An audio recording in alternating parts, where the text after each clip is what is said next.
To sum up, what do you feel has been your happiest or proudest moment during your years of practice at the Victorian Bar?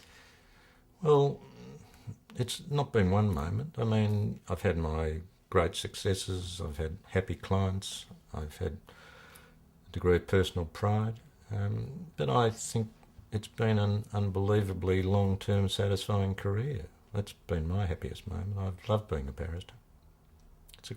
It's a great profession. You donated a portrait of Sir Isaac Isaacs, Australia's first Well, Australian-born it Governor didn't. I General. want to correct that. I was instrumental in getting it for the High Court. Let me tell you the story. It's worth Okay. repeating. It's an interesting story. My grandfather was a portrait artist, painted a lot of famous people, including Isaac Isaacs. And the Isaac Isaacs portrait just disappeared. Nobody knew where it was.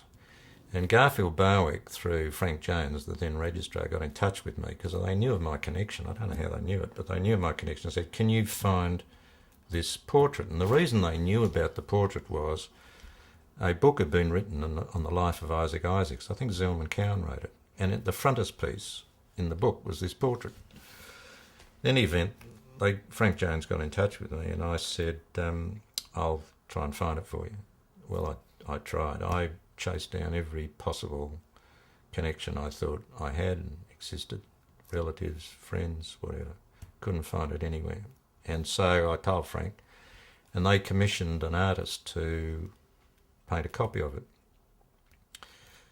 And after that had happened, I was doing a personal injury case for a young Jewish kid who was, I think, a partial quadriplegic. And I'd done his case and we'd settled it out of court. And it was a nice settlement and everyone was very happy. And the family invited me to their home for dinner. Now, I never used to go to clients' places for dinner or anything. But I was touched by this kid, so I thought I'll go along. So I went along with my instructing solicitor, a fellow called Trevor Cowan, who's long since ceased practising. And we were at the table talking, and the kid said to me he was taking up painting. And I said, oh, that's terrific. He said, and I mentioned the fact that I had an artist in my family, a guy called Percy White. And Trevor Cowan was sitting next to me, said, oh, I know where there's a painting done by Percy White. It's hanging in the Maccabi club rooms. It's a painting of Isaac Isaacs.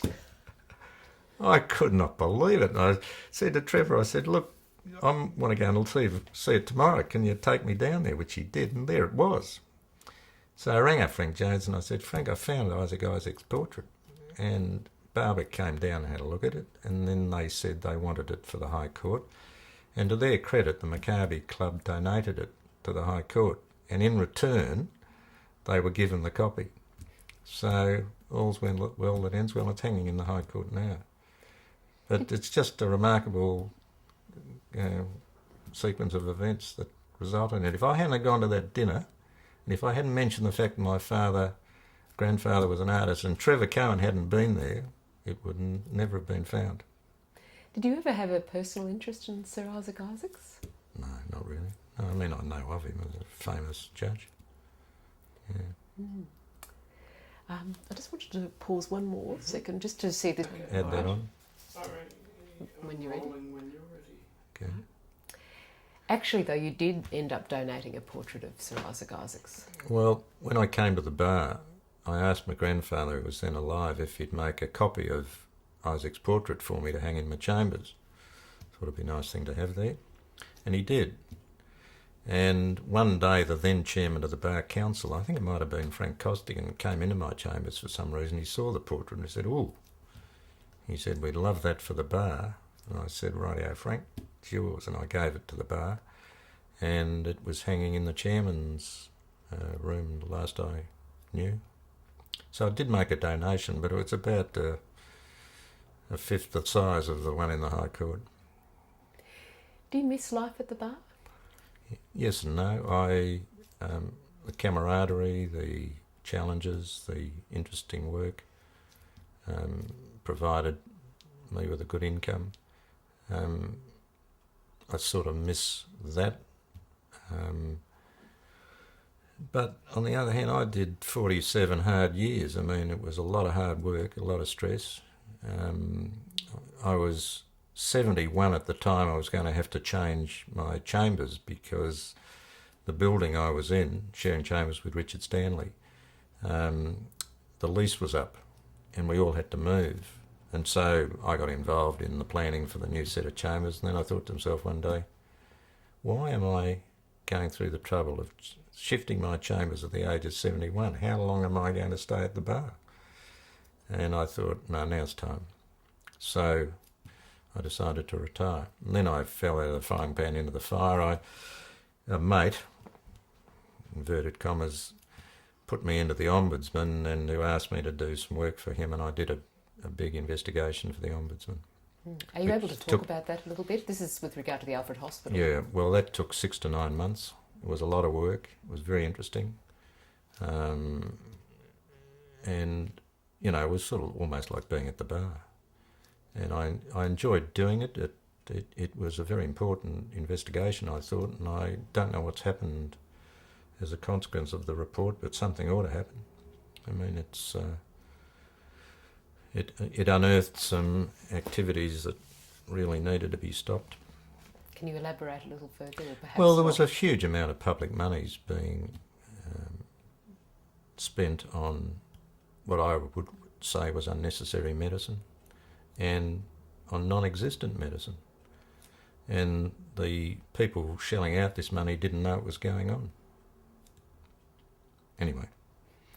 Has that led to other similar kinds of work or approaches for you to do that kind of work? The Ombudsman has indicated he'd like me to do other work, and I'm going to go and have lunch with him shortly and have a chat, but I don't know.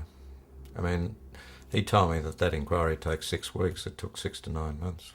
I mean, there aren't too many reliable sources around when it comes to estimating the length of an inquiry or a case.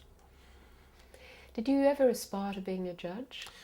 Well, I've been offered an appointment, which I thought seriously about, and eventually decided I wouldn't take it. I don't think I'm temperamentally suited to be a judge. Why do you say that? Well, I don't think I've got the patience that's required. I mean, I sort of view with breathless admiration the amount of patience that has to be exercised by judges from time to time. And I think I would have missed the camaraderie of the bar and the challenges, and I mean, you effectively have an audience of one when you're a judge, namely yourself. I mean, the only person you see regularly is yourself, and what have you. I don't think I would have enjoyed it, and I'm not absolutely certain. I would have tried. I'm not sure I would have made a good judge, quite frankly. I think the skills that made me a good barrister aren't necessarily the skills that make you a good judge. Jeff Sher, thank you very much. It's been a pleasure.